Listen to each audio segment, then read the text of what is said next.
Hi guys, welcome to my channel. So for today's video, I'm going to do kalimutan ko na. Basta yung yearly ritual ko na ginagawa na nagbablog ako every 31st of January to give a life update. Actually ngayon, January 1st na. So nakalimutan ko kagabi. Wala namang update actually, dito tayo kasi maliwanag. But I still want to do this just to not break the chain. Walang update the whole year. Actually, there's only one thing that changed. Nai-e-box na ako.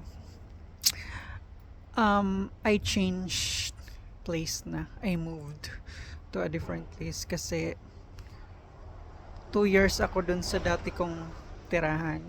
Tapos yun, I had to move out na. So, sa ibang lugar na ako nakatira ngayon. Yun lang yung change. This year has been basta yun, change of location. At ang 2025 for me last year, so far it's like my least traveled year. Last year wala akong travel. Wala, kahit sa dagat or I think meron lang isa, yung sa Como. Pumunta lang kami sa Como. That's it. So, yun lang. Ciao.